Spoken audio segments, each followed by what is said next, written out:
اعوذ باللہ من الشیطان الرجیم بسم اللہ الرحمن الرحیم اللہم صلی علی سیدنا و مولانا محمد و علی آلہ و صحابہ وبارک وسلم صلی ابابی جی بکار رسالت امام صلی اللہ علیہ وسلم کے صحابی حضرت جابر رضی اللہ تعالیٰ عنہ اس حدیث کے راوی ہیں۔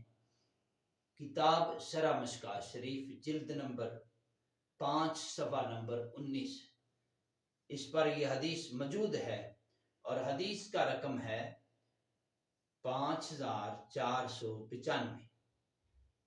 راوی حضرت ابو ہریرہ رضی اللہ تعالیٰ عنہ۔ رسالت مآب صلی اللہ علیہ وسلم نے ارشاد فرمایا کہ اللہ تعالیٰ نے مجھ کو 5 نعمتیں دی ہیں اور جو مجھ سے پہلے کسی نبی کو نہ دی گئی، اور فرمایا کہ نمبر 1 ماں کے رستے سے روب کے ذریعے میری مدد کی گئی، اور دوسرا فرمایا تاجدار کائنات صلی اللہ علیہ وسلم نے میرے لیے ساری زمین کو مسجد اور ذریعہ طہارت بنا دی گئی۔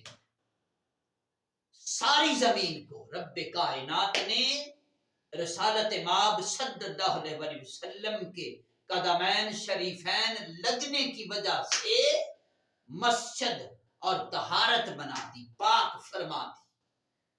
یہ رب کائنات نے محبوب دو جہاں صلی اللہ علیہ وسلم کو شان عطا فرمائی، اور اس کے بعد فرمایا کہ میری امت کے آدمی کو کسی جگہ نماز آ جائے، وقت ہو جائے تو وہ وہاں پڑھ لے، اور میرے لیے غنیمتیں، مال غنیمت جو ہوتا ہے، غنیمتیں حلال کر دی گئی، مجھ سے پہلے کسی کے لیے حلال نہیں کی گئی۔ اور فرمایا مجھے بڑی شفاعت دی گئی، اور نبی خاص اپنی قوم کی طرف بھیجا جاتا ہے، میں سارے انسانوں کی طرف بھیجا گیا۔ حضرات محترم، یہ حدیث بخاری شریف اور مسلم شریف میں موجود ہے۔ تاجدار کائنات صلی اللہ علیہ وسلم کو رب کائنات نے 5 خصوصی فضیلتیں عطا فرمائی جو پہلے انبیاء نبی رسولوں کو نہیں ملی تھی۔ یہ شان ہے سرور انبیاء محبوب خدا صلی اللہ علیہ وسلم کی، اور فرمایا کہ میرے سوا کسی نبی کو نہ دی گئی، نہ کسی ولی کو ملی، اور فرمایا کہ آقا علیہ الصلوۃ والسلام نے فرمایا مجھے جو رب کائنات نے روب عطا فرمایا، شان عطا فرمائی، وہ اور کسی نبی کو عطا نہیں فرمائی۔ اور ابا بھی ذکر حضور علیہ الصلوۃ والسلام کو رب کائنات نے وہ روب، وہ شان عطا کی کہ جو دشمن آپ سے جنگ کرنے کے لیے آتا، ابھی وہ 1 ماہ کے رستے پر ہوتا تو اس پر دور سے 1 ماہ کی مسافت دور ہوتا تو اس پر حضور علیہ الصلوۃ والسلام کا روب، دبدبا، ہیبت طاری ہو جاتی اگر وہ جنگ کرے، مگر مغلوب ہو کر۔ یہ معجزہ کسی نبی کو اور کسی نبی کو نہیں دیا گیا۔ اب بھی حضور علیہ الصلوۃ والسلام کے روزہ اطہر پر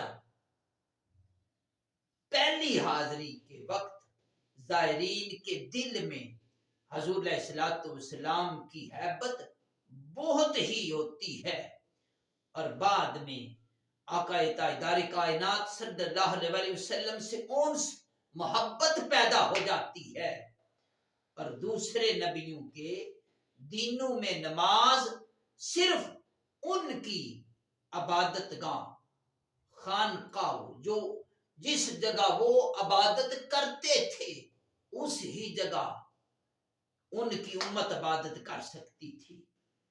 جیسا کہ فرمایا کہ گرجے وغیرہ ہوتے ہیں، اور امت محمدی صلی اللہ علیہ وآلہ وسلم کو یہ رب کائنات نے شان عطا فرمائی.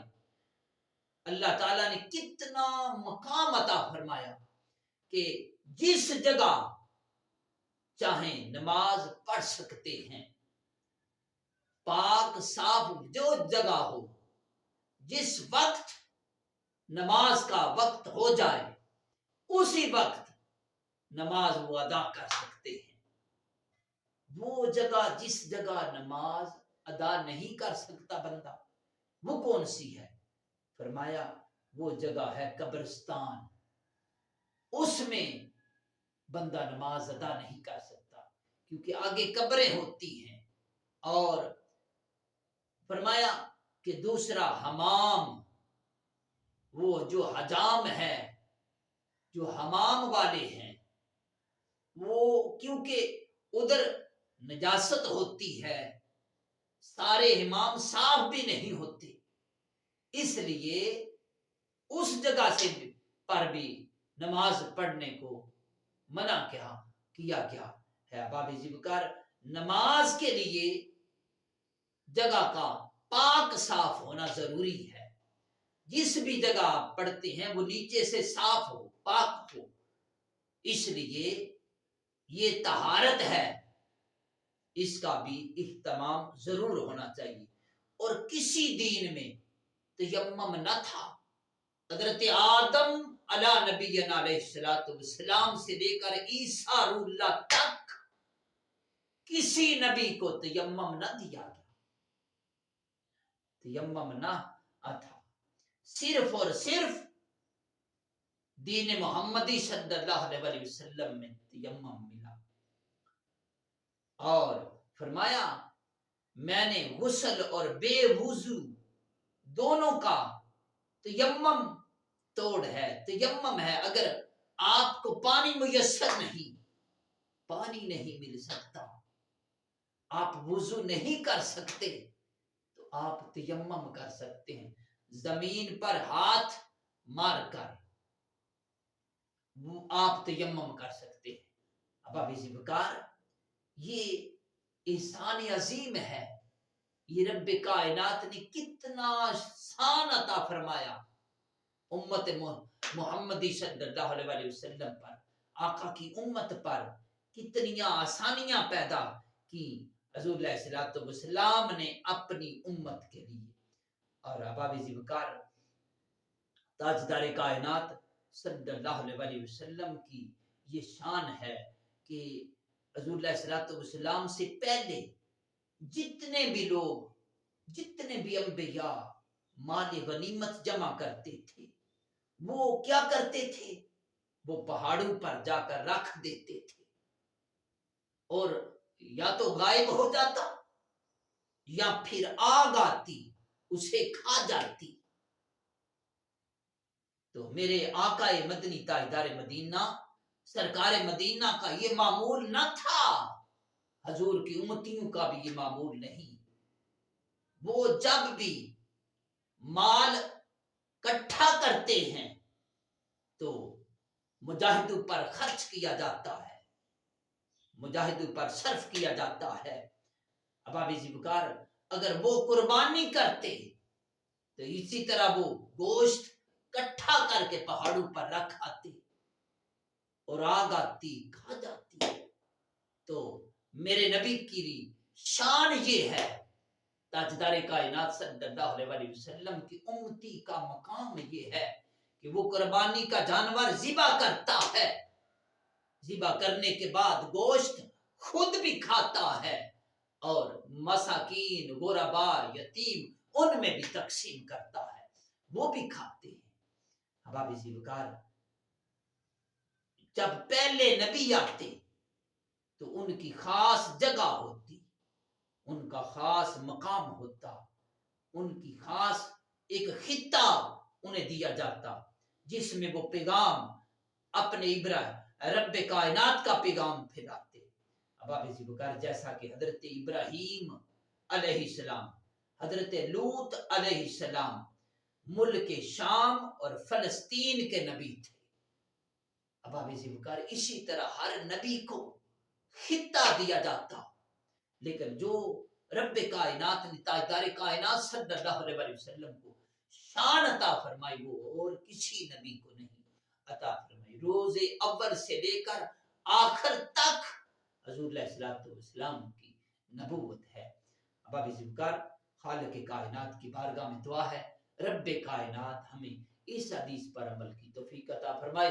میرے جتنے احباب اس پیغام کو شیئر کرتے ہیں، لائک کرتے ہیں، رب کائنات کی بارگاہ میں دعا ہے، حدیث مصطفیٰ کا صدقہ جو کسی کی نیک دعا ہے مالک مولا اس کو اپنی بارگاہ میں قبول فرما۔ جو بیمار ہے رب کائنات پاک ماہ مقدس کا صدقہ، رمضان المبارک کا صدقہ، مولا ان کو شفائے کاملہ عطا